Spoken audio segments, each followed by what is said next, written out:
Hola, ¿qué tal?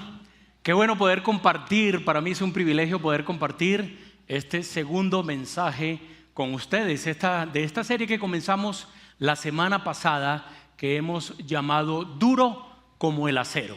Así es que si te perdiste de escuchar o de ver el mensaje de la semana pasada, te invito a que lo puedas ver porque es una serie corta pero desafiante, muy interesante, y hoy va a ser muy desafiante. Vamos a tratar un tema muy interesante, y si tú nos estás visitando y no te consideras un cristiano o un seguidor de Jesús, te quiero decir que este tema va a ser desafiante para nosotros, aquellos que nos consideramos seguidores de Jesús, nos consideramos cristianos, pero no quiero que te desconectes en ningún momento de este tema. Así que me gustaría comenzar con una pregunta. Es: ¿qué debe pensar la gente? ¿Qué debe venir a la mente de la gente cuando escuchan el término cristiano? ¿Qué debe pensar la gente cuando escuchan o cuando oyen el término cristiano?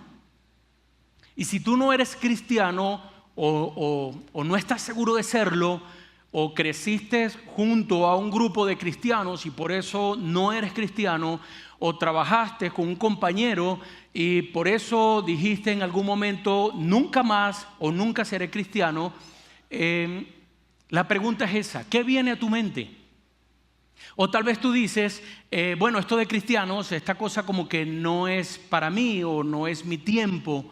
Y si tú eres cristiano, entonces también la pregunta va para ti: ¿qué debe venir a la mente de una persona cuando oye el término cristiano? ¿Qué viene a tu mente? ¿Qué crees tú que debería pensar esa persona? Cuando escucha la palabra cristiano, debería pensar ¿en qué? Cuando escucha cosas como esta, cuando oye cosas como de decir, bueno, ¿sabes qué? Hoy conocí a un cristiano. ¿Sabes qué? Luego de trabajar 2 o 3 semanas en esta nueva empresa donde estoy, descubrí que mi jefe es cristiano. ¿Sabes qué? Mi hermano está saliendo con una chica cristiana.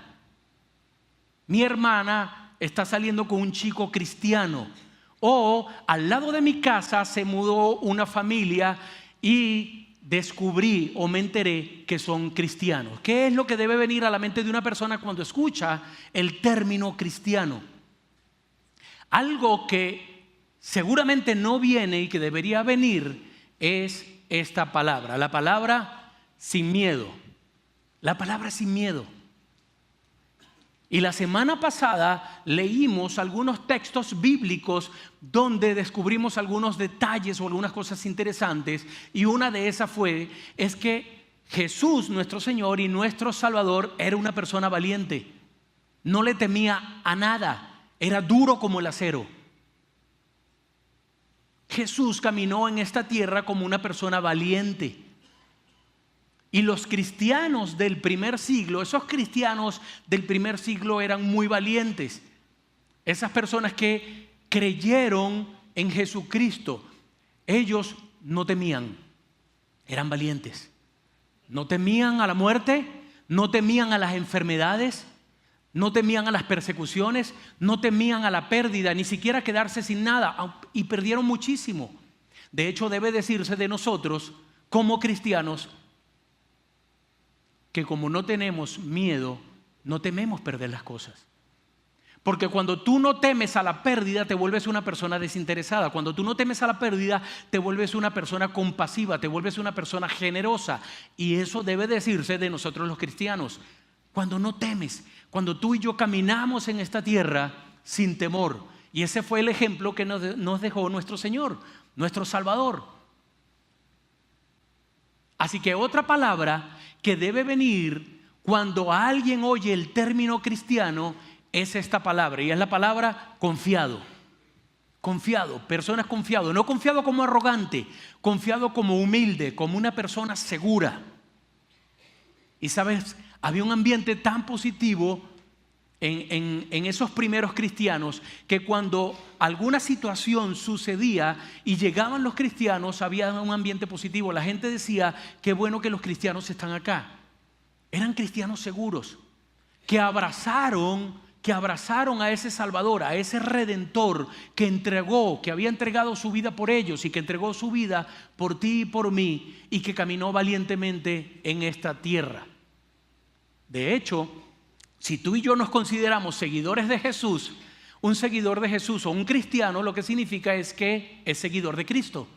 Y si tú y yo nos consideramos seguidores de Jesús, seguidores de Jesucristo, entonces nosotros, tú y yo deberíamos parecernos a Él, deberíamos parecernos a Jesús, que no era nada como esto. ¿Recuerdan la imagen que vimos la semana pasada? Esto no representa al Jesús que tú y yo abrazamos. Este no representa al Jesús en el que tú y yo creemos. Un Jesús débil, un Jesús frágil. La semana pasada también hablamos de esto. Jesús no fue un hombre frágil. El cristianismo no es frágil. Por consecuencia, tú y yo como cristianos no somos frágiles. Debemos ser valientes. Debemos ser personas confiadas. Debemos ser personas seguras. También vimos que la incertidumbre siempre la va a haber. La incertidumbre es inevitable. Temer es opcional. La incertidumbre siempre va a ser segura. Tendremos incertidumbre del futuro sobre nuestro matrimonio, sobre nuestros hijos, sobre nuestro trabajo, sobre la economía, sobre el gobierno, sobre las crisis. Habrá incertidumbre, esa siempre vendrá segura.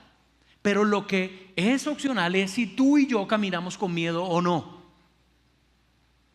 Así que si somos seguidores de Jesús, debemos entonces ser personas, cristianos, y que cuando la gente escuche el término cristiano, piense inmediatamente en que somos personas sin miedo y confiados. O sea, personas valientes, personas seguras.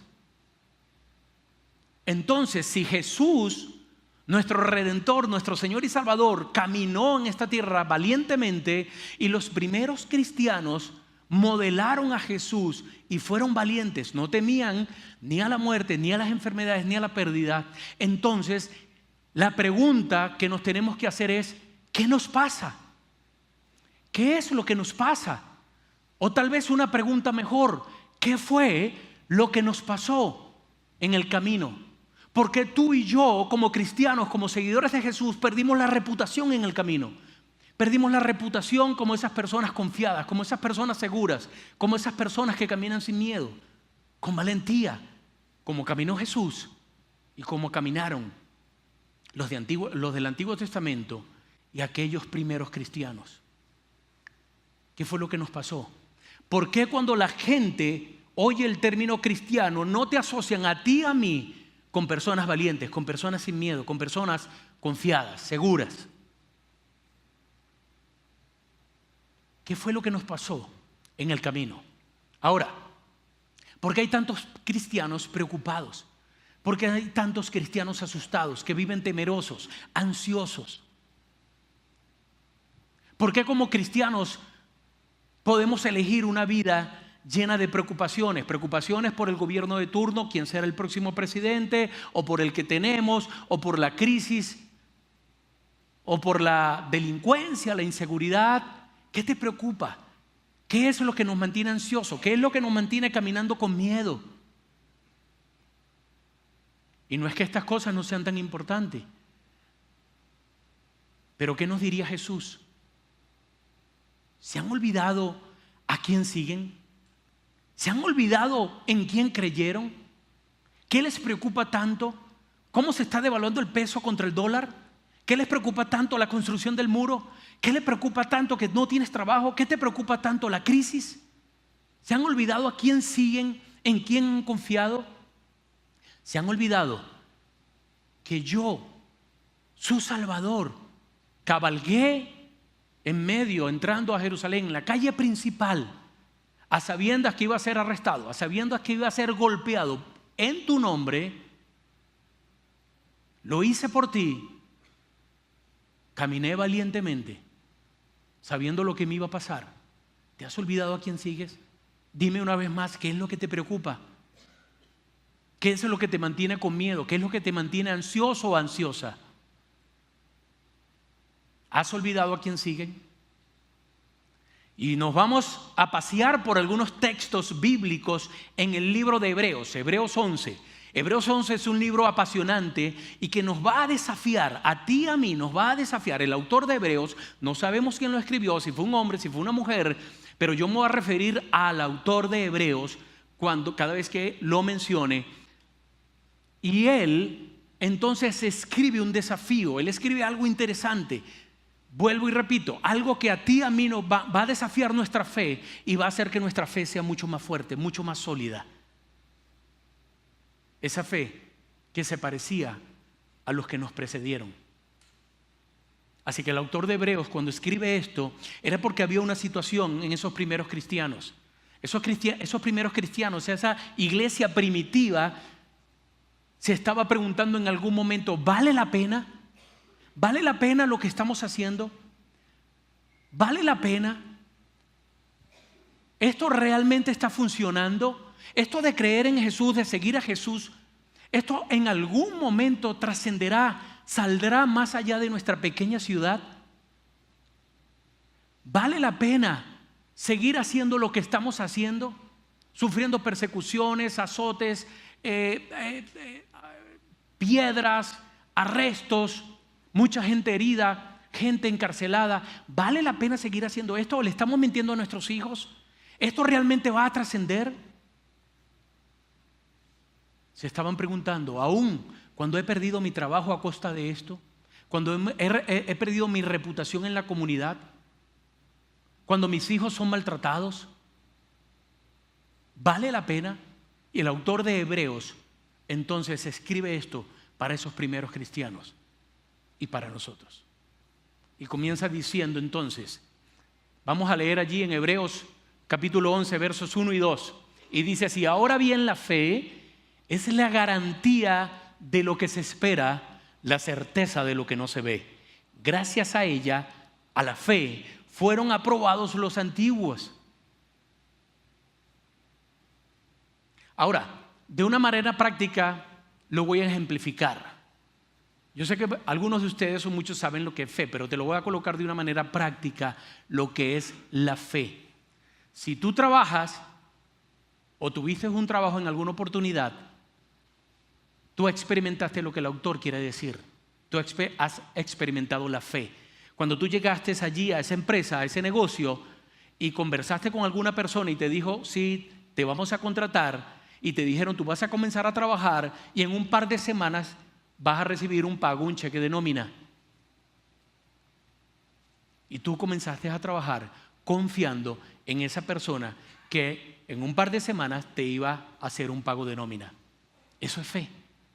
Fe es esperar que alguien cumpla lo que ha prometido. Eso es fe. Y eso es lo que nos está diciendo. Ahora bien, la fe es la garantía de lo que se espera, la certeza de lo que no vemos. Y dice, gracias a la fe fueron aprobados los antiguos. Están hablando de personas famosas que tú seguramente has escuchado de ellos. Está hablando de Abraham, de Moisés, de Isaac.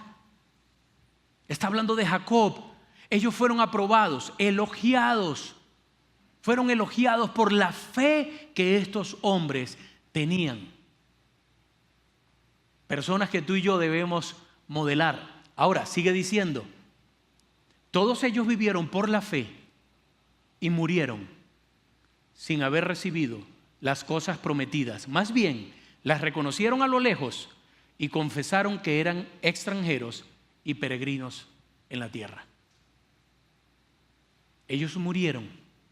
Sigue hablando de estos antiguos gigantes de la fe. Gente como Abraham. Abraham murió y no vio la promesa de Dios cumplida. Jacob, Isaac murieron y no vieron la promesa de Dios cumplida. Moisés murió y no vio la promesa de Dios cumplida.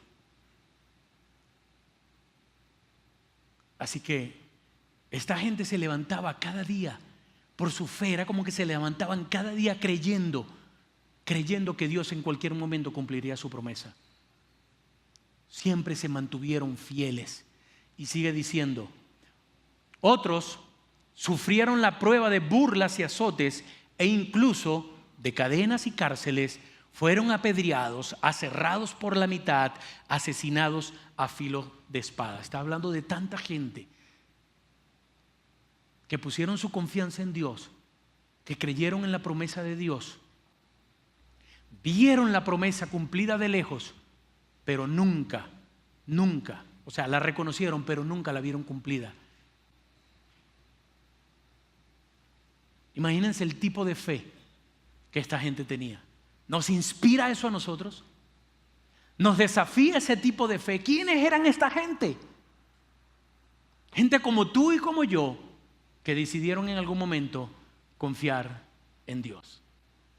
Y aquí una de las declaraciones. Ahora el autor de Hebreos lanza una de las declaraciones más poderosas del Antiguo Testamento y dice: el mundo, este mundo, no era digno de ellos, no era digno de gente así.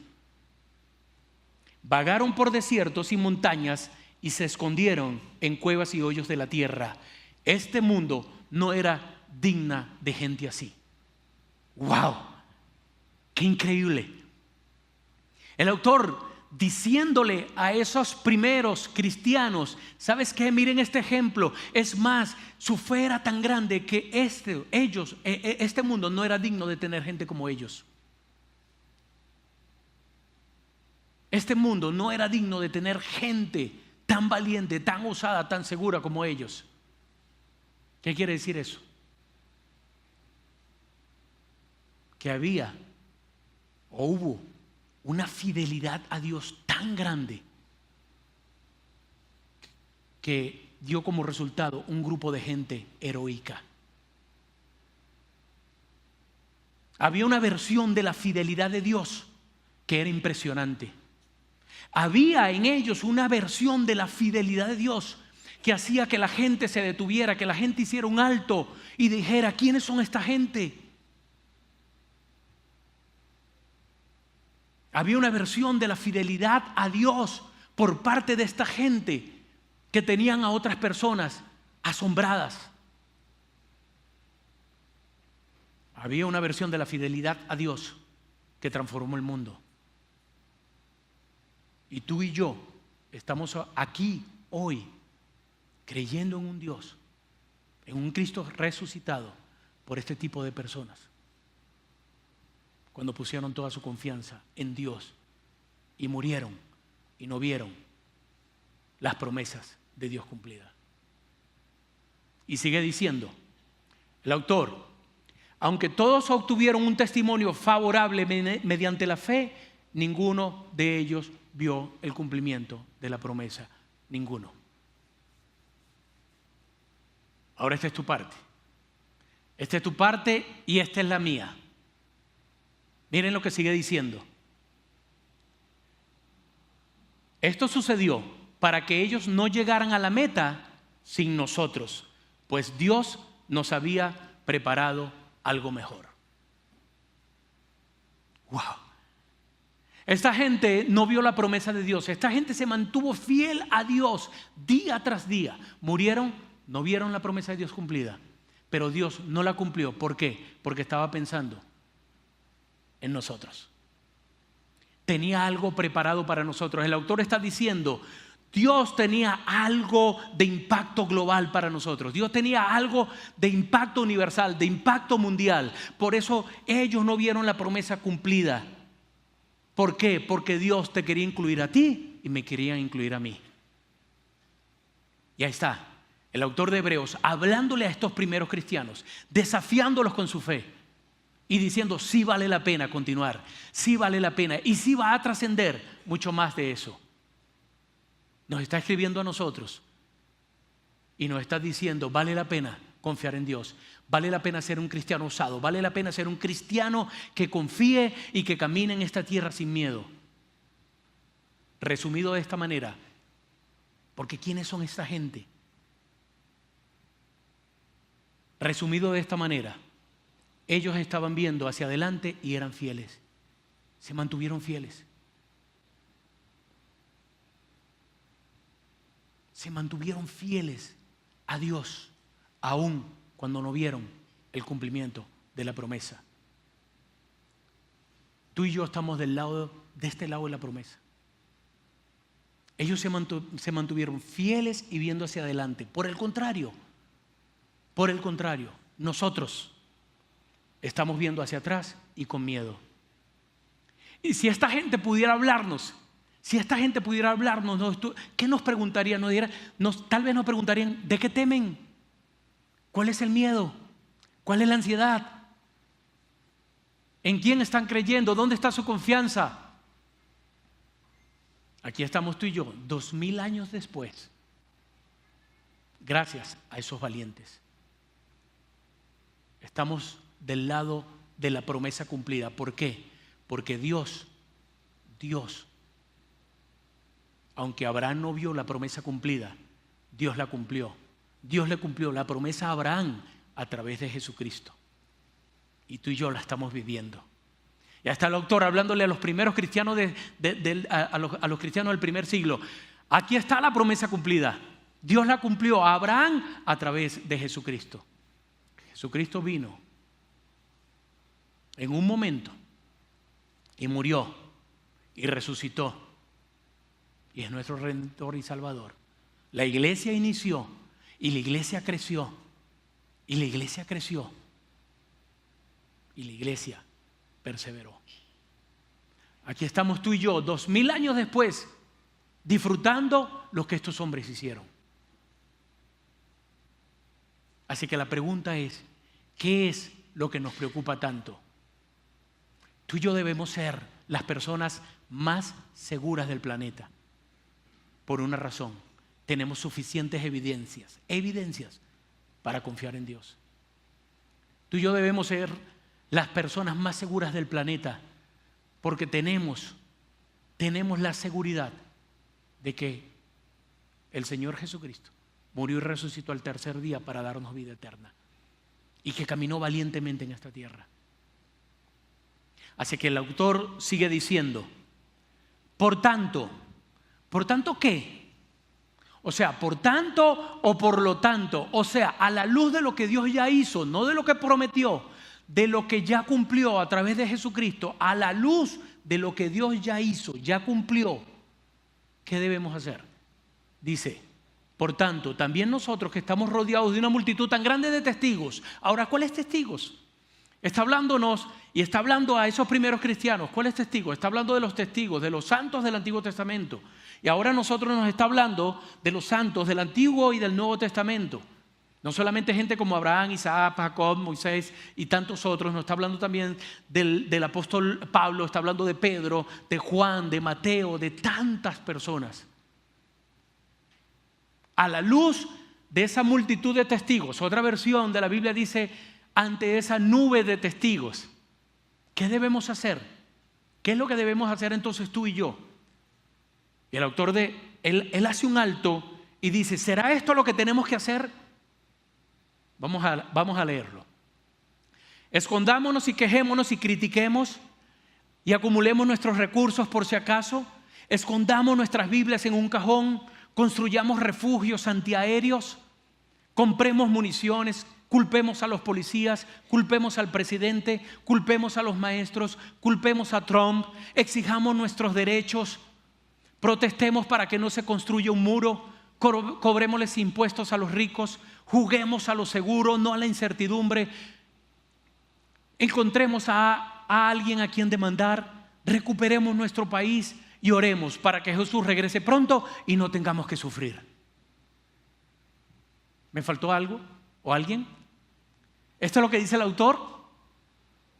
¿Será eso a lo que nos anima y nos desafía? Esto como cristianos, como tenemos una nube de testigos, toda esta gente que nos precedió, como tenemos una nube de testigos, entonces quejémonos, demandemos a la gente, busquemos culpables. La pregunta es, ¿cómo sonaríamos tú y yo ante esta nube de testigos? Si esta nube de testigos que nos ve actuar, ¿qué dirían de nosotros? ¿Cómo nos veríamos ante ellos? ¿Cómo nos escucharíamos ante ellos? Ante esa nube de testigos del Antiguo y del Nuevo Testamento. ¿Qué dirían? Gente que entregó su vida a causa de Jesús. Ahora, Olvidemos por un momento esa nube de testigos. Olvídate de ellos. Pensemos en los cristianos de este momento. Los cristianos que están en Siria. ¿Cómo sonaríamos o cómo nos escucharíamos o cómo nos verían ellos? ¿Cómo nos verían o cómo sonaríamos ahora en este momento con los cristianos que están en Irak? Siendo perseguidos, siendo encarcelados.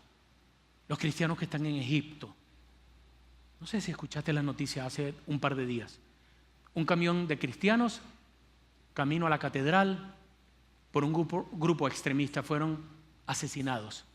26 cristianos y otros 30 heridos. No sé si escuchaste las noticias ahora, recientemente, el mes pasado, en Semana Santa, el domingo de Resurrección. Cristianos asesinados, aproximadamente 35 a 40. No sé si escuchaste la noticia recientemente, en diciembre, una persona inmolándose allí dentro de una catedral, explotó, matando a más de 35 personas. 35 cristianos, entre ellos, la mayoría mujeres y niñas. ¿Cómo nos veríamos tú y yo ante ellos en este momento? ¿Qué nos dirían? ¿Qué si escucharan nuestras oraciones? ¿Qué si ellos escucharan nuestras oraciones? Dios, te pido que me cuides, que hoy tenga un día lindo, un día bonito, que siga saliendo así el sol, bien calientito. Dios, por favor, que mi esposa pueda encontrar las llaves del vehículo, pueda llegar temprano a su cita. Que yo pueda encontrar un buen estacionamiento. Dios, tú me conoces, yo soy hijo tuyo. Que yo pueda encontrar un estacionamiento y que esté al frente del centro comercial, la escalera eléctrica, que no tenga que caminar mucho. Que yo pueda encontrar una buena escuela para mis hijos. Que la venta nocturna del fin de semana que viene pueda ser la más barata. Esas son las oraciones. Estos cristianos de Siria, de Irak, de Egipto nos dirían, ¿en serio? ¿En serio ustedes están pidiéndole eso a Dios? ¿Ustedes están bromeando? Es que perdimos de vista todo lo que hicieron estos antiguos cristianos. Es que perdimos de vista lo que realmente es importante. ¿Cómo sonaríamos ante ellos? Y esto es, ahora sí, leamos lo que realmente dice el autor de Hebreos. ¿Qué debemos hacer ante esa nube de testigos, ante esa multitud de testigos? Dice así: también nosotros que estamos rodeados de una multitud tan grande de testigos, despojémonos del lastre que nos estorba, en especial del pecado que nos asedia. O sea, deja de culpar, deja de buscar culpables, más bien vete en un espejo, debes mirarte y comenzarte a hacer preguntas. ¿De qué me tengo que delastrar? ¿Qué es lo que me mantiene ansiosa, ansioso? ¿Por qué temo tanto? ¿Por qué camino con miedo? ¿Por qué no soy un cristiano que es reconocido como un cristiano confiado, como un cristiano seguro, como una cristiana valiente, sin miedo? ¿Qué es lo que me mantiene así? ¿Qué es lo que tengo que soltar? ¿Qué es lo que tengo que dejar atrás? A eso es lo que nos está desafiando el autor de Hebreos. Y sigue diciendo: después que se despojen, que se deslastren de todo ese pecado que les asedia, lo que les preocupa, lo que temen, corramos con perseverancia la carrera que tenemos por delante. Y tú y yo tenemos una carrera por delante. Tú y yo podemos como cristianos cambiarle la cara a la iglesia en América Latina. Tú y yo como cristianos, seguidores de Jesús, podemos cambiarle la cara a México, a Saltillo, a nuestra ciudad. Creo que somos suficientes cristianos acá para que hagamos una diferencia. Y el autor sigue más adelante, nos dice: mientras tú piensas, mientras te ves allí y te haces preguntas, ¿qué es lo que tienes que soltar? ¿Qué es lo que tienes que dejar? ¿Cómo confiar más en Dios? Él te dice: te voy a dar la clave, te voy a dar la clave. Mientras piensas qué hacer. Y dice esto: fijemos la mirada en. Y si tú creciste como yo en un ambiente cristiano o un ambiente religioso o un ambiente de iglesia, tú sabes la palabra que viene. Pero muchos de nosotros hemos fijado nuestros ojos en las cosas equivocadas. Muchos de ustedes han colocado su mirada en la economía, en las riquezas, en las crisis, en un líder político, en un modelo político. Hemos colocado nuestra mirada en las cosas equivocadas. Y sigue diciendo, ¿sabes qué? Si quieres una vida diferente, si quieres ser confiado, si quieres ser osado, si quieres ser seguro, si quieres caminar con valentía y quieres correr esa carrera con perseverancia, tú debes fijar tu mirada en Jesús. En Jesús. Jesús debe ser tu referencia. Jesús debe ser mi referencia. Comenzarnos a preguntar, ¿qué haría Jesús en mi lugar? ¿Qué pensaría Jesús? ¿Cómo actuaría Jesús? Imagina un solo día en este país o un solo día acá en Saltillo, en nuestra ciudad. Aquellas personas que nos ven por internet, un solo día, ustedes como cristianos, un solo día, allá en tu país, allá en tu ciudad, un solo día, que digamos por 24 horas, yo hoy voy a actuar como Jesús actuaría. Hoy voy a responder como Jesús respondería. Hoy voy a decir lo que voy a decir lo que diría Jesús. Voy a pensar como Jesús pensaría. ¿Se imaginan la diferencia que haríamos? ¿Se imaginan la diferencia que haríamos? Y sigue diciendo el autor, hablando de Jesús, pon tu mirada no en las cosas equivocadas de este mundo, pon tu mirada en Jesús, el iniciador y perfeccionador de nuestra fe. Fijemos nuestra mirada en Él. Y dice, ¿quién? Hablando de Jesús. Fijemos la mirada en Jesús, el iniciador y perfeccionador de nuestra fe. ¿Quién por el gozo que le esperaba soportó la cruz? Y yo sé que tú y yo sabemos lo que es la cruz y seguramente diremos, sí, yo sé lo que es la cruz.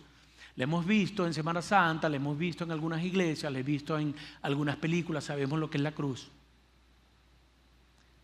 Pero la cruz significaba o representaba dolor. El autor sigue diciendo, no solamente soportó la cruz, sino menospreciando la vergüenza que ella significaba. La cruz no solo significaba dolor, la cruz significaba vergüenza. Jesús fue avergonzado allí, fue llevado allí con dolor, fue crucificado y lo hizo por ti y por mí. Y lo hizo por ti y por mí. Jesús desde niño había olido seguramente lo que era la cruz, lo que era una crucifixión. Cuando Él creció, seguramente Él había visto mucha gente crucificada. Mientras Él crecía, seguramente Él había escuchado los gritos de dolor, los gritos desgarradores de una persona que había sido crucificada. Seguramente Él había olido, había visto a un cuerpo allí colgado 1, 2, 3 días después de haber muerto. Él sabía lo que se iba a enfrentar y así valientemente lo enfrentó por ti y por mí. El autor dice, fija tu mirada allí, en eso. Y sigue diciendo, y ahora está sentado a la derecha del trono de Dios. Está sentado a la derecha del trono de Dios, intercediendo por ti y por mí. Y sigue diciendo, así, pues consideren aquel que perseveró frente a tanta oposición por parte de los pecadores. ¿Para qué lo hizo? ¿Por qué soportó esto? ¿Por qué soportó la cruz, el dolor de la cruz, la vergüenza de la cruz? Está ahora sentado a la derecha del Padre. ¿Para qué? Y aquí el autor dice algo impresionantemente motivador para ti y para mí. Y dice, para que no se cansen ni pierdan el ánimo. Para que no te canses ni pierdas el ánimo. Ahora, yo quiero hablar acá a dos grupos de personas. Aquellas que tienen de 45 años en adelante, aquellas que tienen menos de 45 años. Voy a hablar con los que tienen de 45 en adelante. No tienen que levantar la mano. Tú seguramente has estado desanimado. Tú seguramente has perdido el ánimo. Y te voy a decir por qué. lo más seguro es porque has fijado tus ojos en las cosas equivocadas. En tu dinero, en ti mismo, en el gobierno, en las riquezas, en tu trabajo. Y por eso estás tan preocupado, y por eso estás tan asustado, y por eso estás tan ansioso. Y el punto aquí es, ya tenemos que parar de hacer eso. Ya tenemos que parar de hacer eso. Y una razón poderosa por la que tienes que dejar de hacer eso es por esta. ¿Sabes qué? Porque estás asustando a los niños. Estamos asustando a esa nueva generación de niños que están creciendo, de muchachos, de jóvenes que están creciendo. ¿Y qué estamos modelando tú y yo? ¿Qué vamos a modelar tú y yo? Aquellos que tenemos más de 45 años, ¿qué estamos modelando? Aquel tipo de oración o aquellas palabras o aquellas quejas que dicen, oh Dios, si no tenemos al presidente correcto, esto se acabó. Este mundo se acabó. Si no mejora la economía, este mundo se acabó todo. Si no encuentro trabajo, se acabó todo. Si no mejoran las cosas, si no hay mejores leyes aprobadas, es el fin del mundo. Si no mejora la delincuencia y toda esta crisis que tenemos, será el fin del mundo. Si se devalúa la moneda mucho más, entonces será el fin del mundo. Ahora, ¿estas cosas son importantes? Sí. Son cosas importantes. La economía es importante, un modelo político es importante, pero nunca será más importante que hombres y mujeres de fe que entienden esta palabra. Fe, hombres y mujeres de fe. Nunca más importante que eso. Ahora voy a hablar con aquellos que tienen menos de 45 años. Ahí sí quieren levantar la mano. Menos de 45. Especialmente aquellos que tienen 25 a 30 años. Esta es la palabra para ti. No se cansen ni pierdan el ánimo. No se cansen ni pierdan el ánimo. Sigan adelante. No fijes tus ojos en esta sociedad. No fijes tus ojos ni siquiera en mi generación. Fija tus ojos en Jesús. Fija tus ojos en Jesús. ¿Sabes qué? Hubo un grupo de personas, aproximadamente entre 20 y 30 años, que transformó el mundo. Nos precedieron personas de 20 a 30 años, de personas que tenían la edad que tú tienes, que confiaron en Dios y cambiaron el mundo. Y por eso estamos acá. No te canses, no desmayes, sigue adelante. Fija tus ojos en Jesús. Y el autor termina con esto. Como si fuera poco todo lo que nos ha dicho, termina dándonos esta palabra. Y dice así: en la lucha que ustedes libran contra el pecado, o sea, en el día a día, en sus preocupaciones, en sus tentaciones, en el día a día, todavía no han tenido que resistir hasta derramar su sangre. ¿Qué resistencia tenemos tú y yo? Él dice: ¿de qué se quejan? ¿A qué le temen? Ni siquiera han derramado una gota de sangre por el Evangelio. Ni siquiera han derramado una gota de sangre por Jesús. Díganme otra vez, ¿a qué le temen? ¿Por qué viven tan ansiosos? ¿Por qué están tan preocupados? ¿Tú te imaginas una generación, esta generación, una generación de cristianos valientes, de cristianos confiados, seguros, siguiendo el modelo de nuestro Señor y Salvador, nuestro Redentor, nuestro Señor Jesucristo, que no era para nada frágil, que no era débil, que caminó en esta tierra con valentía, que era duro como el acero? ¿Tú te imaginas una generación de cristianos acá, confiando y modelando a ese Jesús y modelando a los primeros cristianos, a los que nos antecedieron? ¿Tú te imaginas una generación diciendo: estos cristianos son seguros, confiados y son valientes? ¿Tú quieres esa generación? Yo la quiero. Tú y yo tenemos una carrera por delante. Y ojalá seamos del grupo de cristianos que diga: yo seré un valiente como mi Jesús. Caminaré confiado, caminaré seguro, caminaré sin miedo. Aun cuando hayan preocupaciones, cuando hayan tentaciones, voy a confiar en Jesús. Y que cuando la gente escuche el término cristiano, lo primero que piense o que diga: esa gente segura, esa gente confiada, esa gente que no tiene miedo, son valientes. ¿Te gustaría esa generación? Que cuando ellos nos vean, a ti y a mí, puedan decir esto: este mundo no era digno de ellos.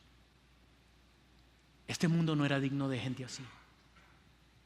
Gente osada, valiente, confiada, que cambió este mundo, que transformó la sociedad, que transformó a Saltillo.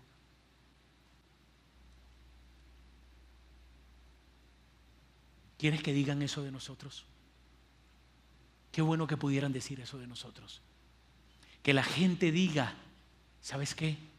Estoy tan feliz, tan alegre de que estoy trabajando con un cristiano. Que los empresarios digan acá en Saltillo, en México, o allá en tus ciudades, en tus países, que los empresarios digan: ¿sabes qué? Estamos tan contentos porque acabamos de contratar a un grupo de cristianos.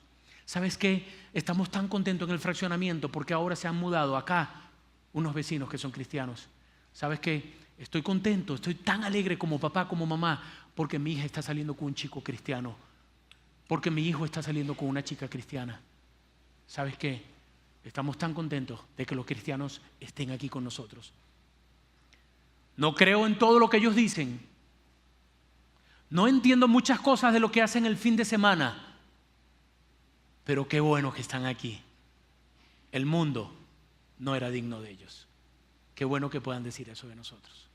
Y para eso necesitamos aceptar este desafío de ser cristianos, valientes y confiados.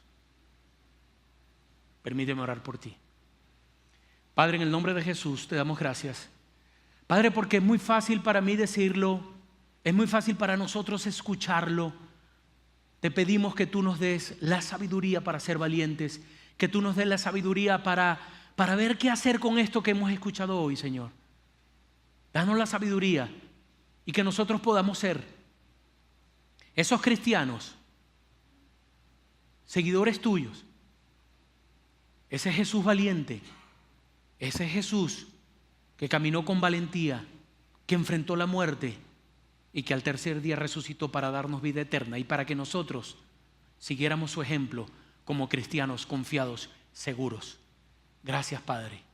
Danos la sabiduría ahora que vamos a nuestras casas, ahora que comienza la semana, el día a día y que comienzan los desafíos y las situaciones, que podamos recordar este mensaje y que podamos mirarte a ti, que podamos tener nuestra mirada colocada en ti y no en las cosas equivocadas. Y así estaremos seguros que enfrentaremos y terminaremos con éxito la carrera que tenemos por delante. Te damos las gracias en el nombre de Jesús. Amén. Bien, no se pierdan el próximo mensaje. Este domingo termina la serie. Feliz semana.